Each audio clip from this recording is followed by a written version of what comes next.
De nos jours, l'infirmière immatriculée est considérée comme une professionnelle qui inspire confiance et qui possède les connaissances et les compétences nécessaires pour prendre des décisions qui sauvent des vies. Elle n'a pas toujours été perçue ainsi. Dans les années 1950, le personnel infirmier comprenait surtout des femmes qui étaient perçues comme des servantes ou des anges de la miséricorde. Un grand nombre d'infirmières quittaient le marché du travail lorsqu'elles se mariaient et avaient des enfants. La profession infirmière n'était pas vue comme une carrière, mais davantage comme un devoir ou une vocation. Elle était perçue comme un travail réservé aux femmes et la rémunération n'était donc pas équitable. Les infirmières immatriculées avaient du mal à composer avec leur rôle professionnel et à plus forte raison à adhérer à un syndicat. Dans les années 1960, nous assistons à une montée du syndicalisme dans le secteur public. Les travailleurs, surtout les femmes, prenaient conscience qu'ils disposaient de plus de pouvoir. Les infirmières immatriculées savaient qu'elles jouaient un rôle essentiel dans le système des soins de santé. Elles voulaient être reconnues en conséquence par un salaire équitable et des avantages sociaux adéquats. On notait toutefois une réticence de la part du gouvernement, des administrateurs d'hôpitaux et même d'infirmières immatriculées qui considéraient que les infirmières devaient être sages et obéissantes et simplement faire leur travail. Fatiguées d'être ignorées et prises pour acquis, les premières infirmières militantes au Nouveau-Brunswick ont commencé à se déplacer d'un milieu de travail à un autre durant leur temps libre pour se regrouper. En 1964, un petit groupe d'infirmières volontaires a rencontré le premier ministre Louis Robichaud pour faire valoir l'importance d'améliorer leurs conditions économiques et sociales. À la fin de la rencontre, le premier ministre a répondu « Du dévouement, mesdames, voilà ce qu'il faut ».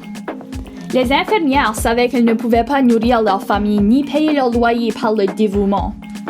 En 1968, les salaires des infirmières ont été gelés pour une période de 3 ans. Le comité de négociation de l'Association des infirmières a milité pour que les infirmières soient incluses dans la loi relative aux relations de travail dans les services publics.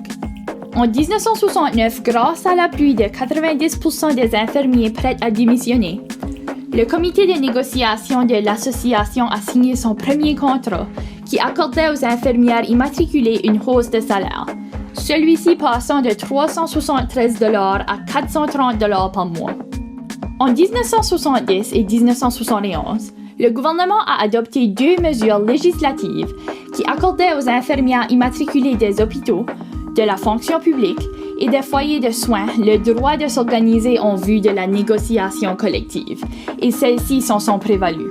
En 1963, la Cour suprême du Canada a statué que les associations infirmières ne pouvaient pas être des agents négociateurs, invoquant l'incompatibilité entre leur rôle de protéger le public et celui de négocier les salaires des infirmières immatriculées.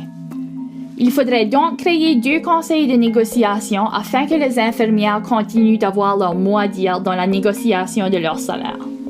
Désirant maintenir la solidarité et le dynamisme acquis durant la dernière décennie, les 2 conseils de négociation qui avaient rompu leur lien avec l'association ont décidé de fusionner.